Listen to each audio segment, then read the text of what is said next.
So pay attention. Now, before we can understand what... That's not my wife! That's my coefficient! Realize that that also qualifies as a variable raised to a power. Y is the same as y to the first power. But since the exponent 1 doesn't change anything, we don't need to actually show it. Or, the variable part of a term could be some tricky combination of variables that are raised to powers, like x squared times y squared, or a times b squared times c cubed. Terms can have any number of variables like that.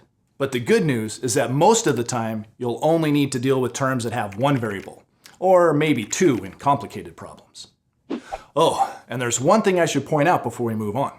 If you have a term like 6y, even though it would be fine to do the multiplication the other way around and write y6, it's conventional to always write the number part of the term first and the variable part of the term second.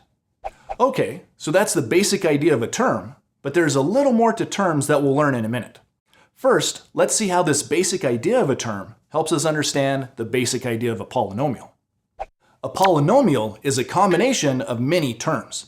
It's kind of like a chain of terms that are all linked together using addition or subtraction.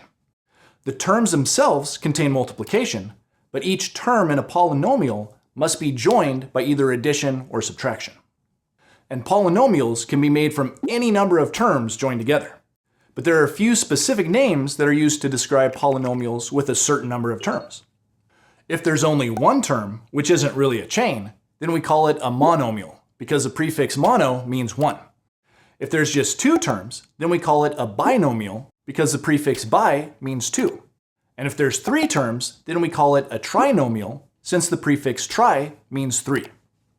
Beyond three terms, we usually just say polynomial, since poly means many. And in fact, it's common to simply use the term polynomial even when there are just two or three terms. Okay, so that's the basic idea of a polynomial. It's a series of terms that are joined together by addition or subtraction. Now, let's see a typical example of a polynomial that will help us learn a little bit more about terms. 3x squared plus x minus 5. How many terms does this polynomial have? Well, based on what we've learned so far, you're probably not quite sure. If the terms are the parts that are joined together by addition or subtraction, then this should have three terms. But it looks like there's something does terms. Okay, so that's the basic idea of a polynomial. It's a series of terms that are joined together by addition or subtraction. Now, let's see a typical example of a polynomial that will help us learn a little bit more about terms. 3x squared plus x minus 5. How many terms does this polynomial have? Well, based on what we've learned so far, you're probably not quite sure. If the terms are the parts that are joined together by addition or subtraction, then this should have three terms.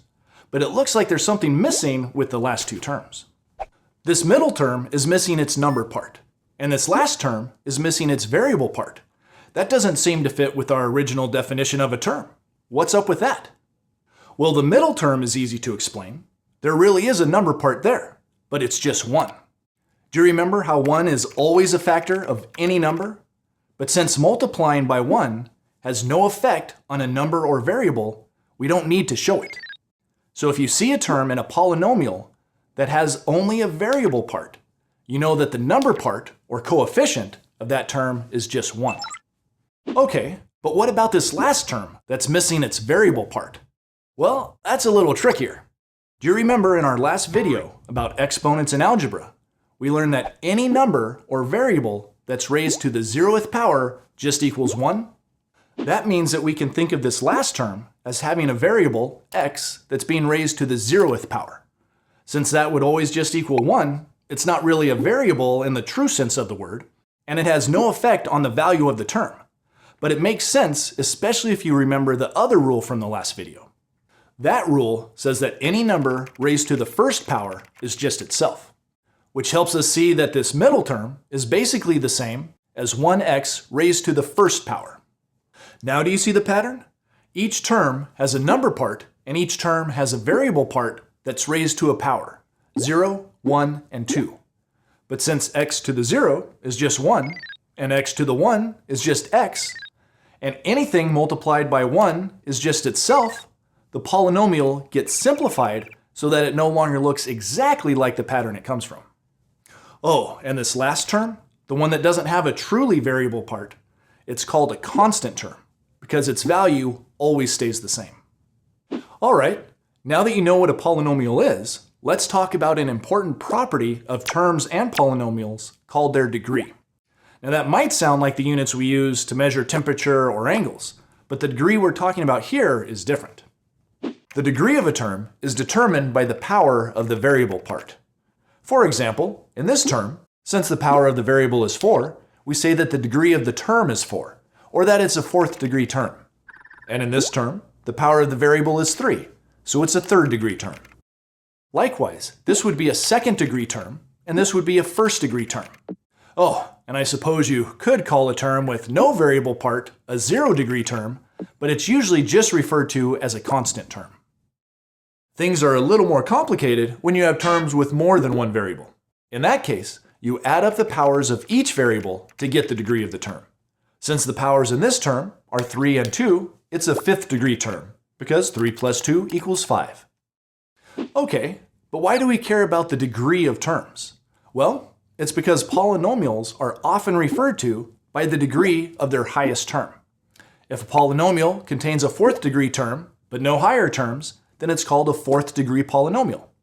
But if its highest term is only a 2nd degree term, then it's called a 2nd degree polynomial.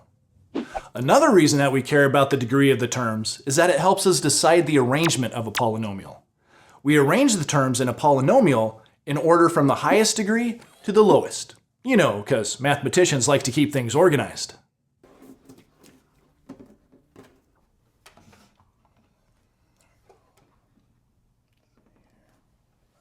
Nice. Let's see, double check. Perfect.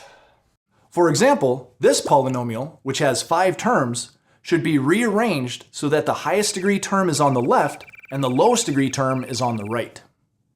But of course, not every polynomial has a term of every degree.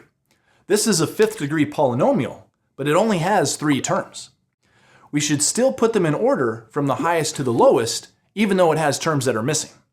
So, the 4x to the 5th should come first, and then the minus 10x, and finally, the plus 8.